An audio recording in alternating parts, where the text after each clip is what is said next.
ഇന്നലെ ഉച്ച മുതൽ ആരംഭിച്ച ശക്തമായ മഴ രാത്രിയിലും തുടർന്നു. ദേവികുളം താലൂക്കിന്റെ എല്ലാ മേഖലകളിലും ശക്തമായ മഴ പെയ്തു. ദേശീയപാത 85-ൽ വിവിധയിടങ്ങളിൽ മണ്ണിടിച്ചിലുണ്ടായി. അടിമാലി സർക്കാർ ഹൈസ്കൂളിന് സമീപം പാതയോരത്തെ മൺതിട്ട ഇടിഞ്ഞു വീണു. മണ്ണിടിഞ്ഞതിനൊപ്പം മരവും കടപുഴകി റോഡിലേക്ക് പതിച്ചു. അടിമാലി ഫയർഫോഴ്സ് എത്തി മരം മുറിച്ചു നീക്കി ഗതാഗതം പുനഃസ്ഥാപിച്ചു.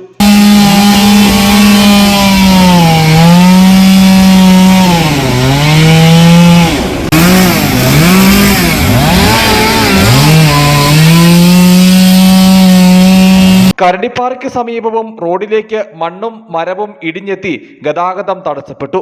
മൂന്നാർ മറയൂർ റോഡിലും മൂന്നാർ വട്ടവട റോഡിലും വിവിധയിടങ്ങളിൽ മണ്ണിടിഞ്ഞു.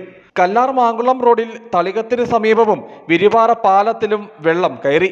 രണ്ടിടങ്ങളിലും പുഴ കരകവിഞ്ഞതാണ് റോഡിലേക്ക് വെള്ളം കയറാൻ ഇടയാക്കിയത്. കുരങ്ങാട്ടി മച്ചുപ്ലാവ് റോഡിൽ മരം വീണും വൈദ്യുതി പോസ്റ്റ് നിലം പൊത്തിയും ഗതാഗത തടസ്സമുണ്ടായി. അടിമാലി കോയിക്കക്കുടി ജംഗ്ഷന് സമീപം പപ്പട നിർമ്മാണ യൂണിറ്റിനുള്ളിലേക്ക് മണ്ണിടിഞ്ഞു വീണു. കെട്ടിടത്തിന് പിൻഭാഗത്തെ മൺതിട്ട ഇടിഞ്ഞു വീഴുകയായിരുന്നു. യൂണിറ്റ് പ്രവർത്തിച്ചുകൊണ്ടിരിക്കെ മണ്ണിടിഞ്ഞ് എത്തുകയായിരുന്നു. യന്ത്ര സാമഗ്രികൾക്ക് കേടുപാടുകൾ സംഭവിച്ചു. കുരിശുപാറ ടൗണിലും മണ്ണിടിച്ചിലുണ്ടായി. വ്യാപാരശാലകൾ പ്രവർത്തിച്ചുകൊണ്ടിരുന്ന കെട്ടിടത്തിന് പിറകിലെ മൺതിട്ട ഇടിയുകയായിരുന്നു. മണ്ണിടിച്ചിലിൽ കടകൾക്ക് കേടുപാടുകൾ സംഭവിക്കുകയും നാശനഷ്ടമുണ്ടാവുകയും ചെയ്തു. അടിമാലി കാഞ്ഞിരവേലിയിൽ കനത്ത മഴയിൽ വീട് പൂർണ്ണമായി തകർന്നു. പ്രദേശവാസിയായ അനീഷിന്റെ വീടിനാണ് നാശം സംഭവിച്ചത്. വീട്ടിലുണ്ടായിരുന്നവർ നിസാര പരിക്കുകളോടെ രക്ഷപ്പെട്ടു. മറയൂർ മേഖലയിൽ പെയ്ത ശക്തമായ മഴയെ തുടർന്ന് പാമ്പാറ്റിൽ വലിയ തോതിൽ വെള്ളമുയർന്നു.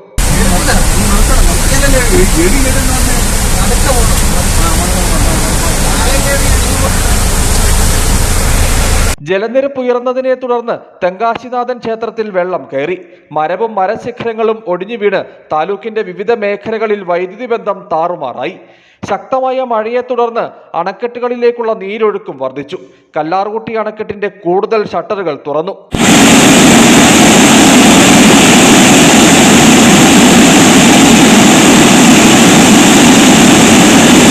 മലങ്കര അണക്കെട്ടിന്റെ എല്ലാ ഷട്ടറുകളും തുറന്നു.